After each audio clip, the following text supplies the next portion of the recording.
Chapter 2 Science Microorganisms Friend and Foe. For this purpose, yeast is grown on the natural sugars found in barley, wheat, rice, fruit juices, etc. Fermentation is the process of converting sugar into alcohol. Louis Pasteur discovered the process of fermentation in 1857.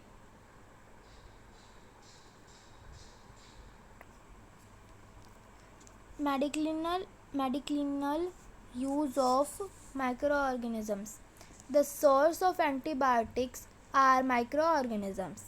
These drugs either destroy the diseases causing microorganisms to or stop their growth. अब इसमें क्या होता है कि जो source antibiotic जहाँ से आती है उसका सोर्स कौन है? Microorganisms. These drugs either destroy diseases. जो अब ये जो ड्रग्स आती हैं ये क्या करती हैं? जो डिसीज़ करते हैं, ये जैसे कोई भी डिसीज़ होगी, जो माइक्रो ऑर्गेनिज्म जो उस डिसीज़ को उसके मतलब लीडर हैं, जो उस डिसीज़ को मतलब कंटेन करते हैं कि उसकी वजह से डिसीज़ हुई है, तो या तो वो उनको डिस्ट्रॉय कर देते हैं या तो उनकी ग्रोथ को स्टॉप कर देते हैं, और ऐसे कर सकते हैं. ठीक है. फिर आता है now a variety of antibiotics are produced from bacteria and fungi. सेप्रोटोमिसिन, टेट्रासिलिन,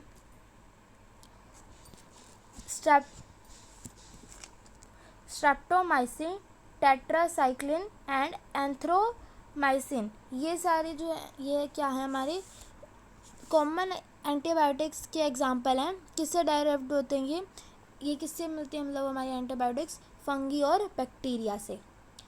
ठीक है. फिर आता है antibiotics are produced by growing specific micro organisms and are used to treat a wide variety of illness. Antibiotics are produced by growing specific micro, ये तो क्या, antibiotics are also added to animal feed and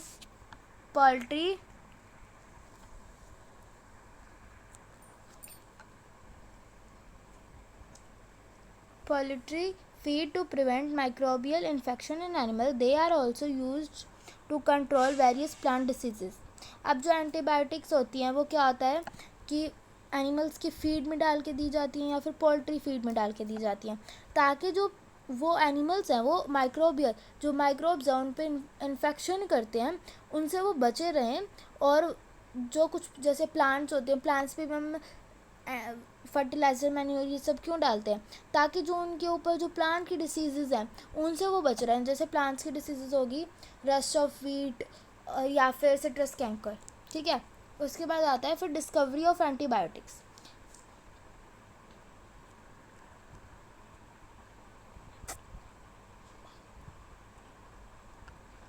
Alexander Fleming was experimenting on a culture to prevent bacterial disease in 1929.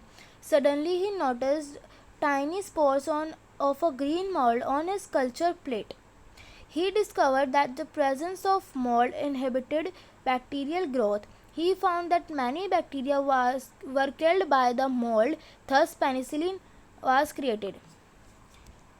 अब क्या होता है कि जो Alexander Fleming थे वो एक एक्सपेरिमेंट कर रहे थे किसके ऊपर? Culture to prevent bacterial disease. कब कर रहे थे? 1929 में. और फिर उन्होंने एक नोटिस करा कि जो कुछ मतलब टाइनी पोर्स आ गए ग्रीन मोल्ड के किसके ऊपर?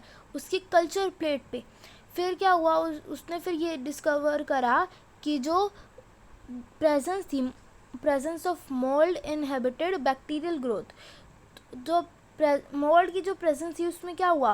बैक्टीरियल की ग्रोथ हुई. तो फिर क्या हुआ? उसने देखा कि जो बैक्टीरिया है वो किससे मारे गए?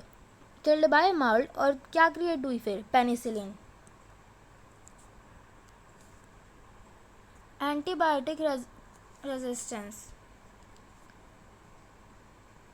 It is important to remember that antibiotics should only be taken on the advice of qualified doctor. You must Also complete the course prescribed by the doctor. If you take antibiotic when they are not needed or in the wrong dose, the medicine may be less effective when the needed in the future. Antibiotic taken in the large quantities can also destroy beneficial bacteria in the body. On the other hand, antibiotics are ineffective against the cold, flu and which are caused by viruses. अब क्या होता है कि जो क्या हमें ये antibiotic लेते समय हमें एक बात ये याद रखनी चाहिए कि हमें एक क्वालिफाइड जो डॉक्टर होता है उनके उनसे लेनी चाहिए, जो उनके एडवाइस पे ही लेनी चाहिए, जो क्वालिफाइड डॉक्टर होते हैं। और ऐसे ही डॉक्टर से लेनी चाहिए कि जिनका आपके साथ कोर्स चल रहा हो, कि आप उन्हीं का प्रिस्क्राइब जो आपको वो दे रहे थे कि आपको ये खाना चाहिए, ये नहीं खाना चाहिए, तो उसी डॉक्टर से लेना चाहिए आपको, क्योंकि उनको आपके जो बीमारी है उसके बारे में पता होगा। और आपको जो एंटीबायोटिक है वो अगर हमने गलत वे में एंटीबायोटिक ली तो क्या होगा कि गलत वे में ली या फिर उसकी रॉन्ग डोज ली, क्या ज़्यादा ले ली तो दिक्कत क्रिएट करेगी वो, और जो ये मेडिसिन है फिर वो उसका जो इफ़ेक्ट होएगा वो कम होएगा, और जो उसकी अगर जो नीड होएगी फ्यूचर में वो ख़त्म होती जाएगी। और अगर हम उसको लार्ज क्वांटिटी में ले लेते हैं तो जो हमारे बॉडी में बेनिफिशियल बैक्टीरिया होते हैं वो डिस्ट्रॉय हो जाते हैं। और जो दूसरे साथ ही क्या होता है कि एंटीबायोटिक जो होते हैं वो इनफेक्टिव हो जाते हैं किसके अगेंस्ट, कोल्ड फ्लू, क्योंकि वो किसके कारण होते हैं, वायरसेस के कारण। फिर हमारा नेक्स्ट टॉपिक आता है vaccine. When disease causing micro organisms enter our body, the immune system produces antibodies to fight them. The body also remember how to fight the same microorganisms if they enter our body again.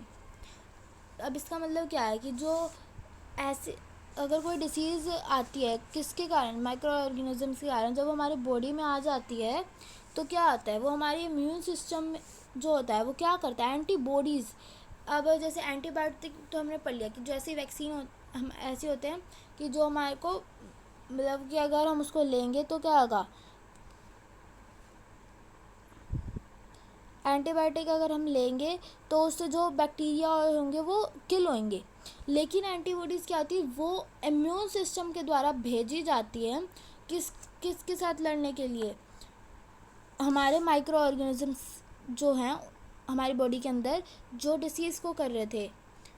ठीक है, उसके बाद आता है the body also remember. और फिर जो body है, अब एक बार तो उसने लड़ लिया उस सेम बीमारी से, अगर वो दोबारा आते हैं तो वो उसको पता होगा कि अब इसको कैसे डील करना है। ठीक है, फिर आता है व्हेन डेड और inactive micro organisms enter a healthy body, the body produces appropriate antibodies to fight the disease causing bacteria and destroy them.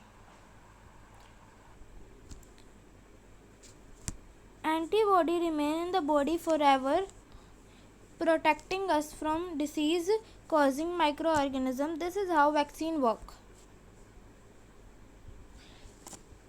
Vaccination can prevent many diseases including cholera, tuberculosis, smallpox and hepatitis.